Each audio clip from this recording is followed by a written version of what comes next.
شروع کرتا ہوں اللہ کے پاک نام سے جو بڑا مہربان نہایت رحم کرنے والا ہے۔ حدیث چینل دیکھنے اور سننے والے تمام دوستوں کو السلام علیکم ورحمۃ اللہ وبرکاتہ۔ اس ویڈیو میں ہم آپ کو حضرت ابراہیم علیہ السلام کی قربانی کا واقعہ تفصیل کے ساتھ سنائیں گے۔ امید ہے آپ ہمارے ساتھ رہیں گے۔ اگر آپ کو ہماری یہ ویڈیو پسند آئے تو برائے مہربانی ایک لائک ضرور کیجیے گا۔ اللہ عز و جل کی طرف سے اپنے دوست کا امتحان تھا کہ وہ اپنے لخت جگر کو جو ان کو بڑھاپے میں بڑی دعاؤں کے بعد ملا ہے اس کو ذبح کرے، اور اس سے پہلے یہ عظیم امتحان بھی گزر چکا تھا کہ وہ اپنی محبوبہ بیوی حضرت ہاجرہ اور ان کے فرزند کو جنگل بیابان میں تنے تنہا بغیر کسی دینوی آسرے کے چھوڑ آئے، اور وہ جنگل بھی نہ تھا بلکہ صحرا خشک تھا جہاں گھاس کا ذرہ نہ تھا، اور نہ کوئی دل بہلانے کی چیز، اور نہ کوئی کھیتی، اور نہ کوئی دودھ دینے والا جانور۔ پھر بھی حضرت ابراہیم علیہ السلام اپنے دوست اللہ عز و جل کے امتحان پر پورا اترے۔ دونوں کی اس جگہ محض توکلت علی اللہ پر چھوڑ دیا، اور اللہ نے بھی دوست سے قربانی مانگی تو صحیح لیکن لی نہیں، بلکہ ان کے لیے کشادگی اور فراغی کا راستہ کھول دیا، اور ایسی جگہ سے ان کو رزق دیا کہ جہاں ان کا گمان بھی نہ جا سکتا تھا۔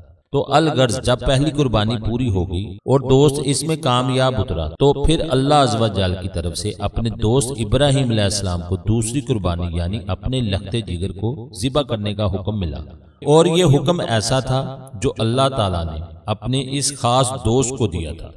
اور حضرت اسماعیل علیہ السلام بھی اپنے باپ کی اکلوتی اولاد تھے، اس کے باوجود حضرت ابراہیم علیہ السلام نے حکم خداوندی پر لبیک کہا اور حکم کی فرما برداری میں دوڑ پڑے۔ پھر جب حضرت ابراہیم علیہ السلام نے یہ قربانی اپنے بیٹے پر پیش کی تاکہ حضرت اسماعیل علیہ السلام اپنے دل کی خوشی اور آسانی کے ساتھ اپنے آپ کو پیش کر دے، ورنہ جبرن اور قہرن ذبح تو کرنا ہی ہے۔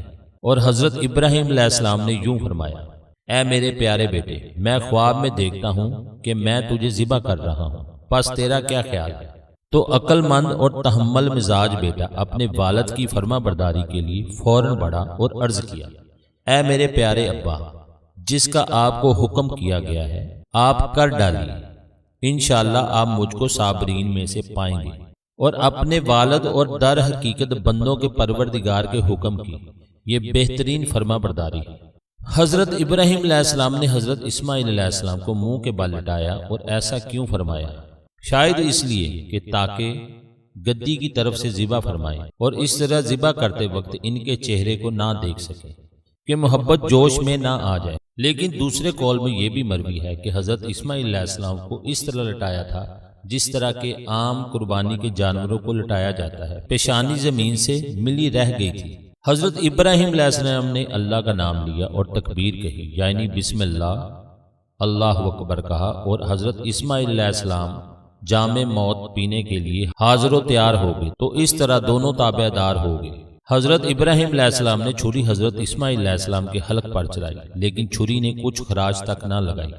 کہا جاتا ہے کہ چھری اور حضرت اسماعیل علیہ السلام کی گردن کے درمیان کانسی کی سطح حائل ہو گئی تھی، یہ اللہ بہتر جانتا ہے۔ تو ایسے وقت میں اللہ عز و جل کی طرف سے حضرت ابراہیم علیہ السلام کو آواز دی گئی، اور ہم نے آواز دی کہ اے ابراہیم، بے شک تو نے اپنا خواب سچ کر دکھایا، بے شک اسی طرح ہم بھی محسنین کو اچھا بدلہ دیتے ہیں۔ یعنی تیری فرما برداری کا جو امتحان مقصود تھا وہ پورا ہو گیا، اور آپ اس میں بحسن خوبی کامیاب ہوئے، اور آپ نے اس کی اطاعت میں بہت جلدی کی۔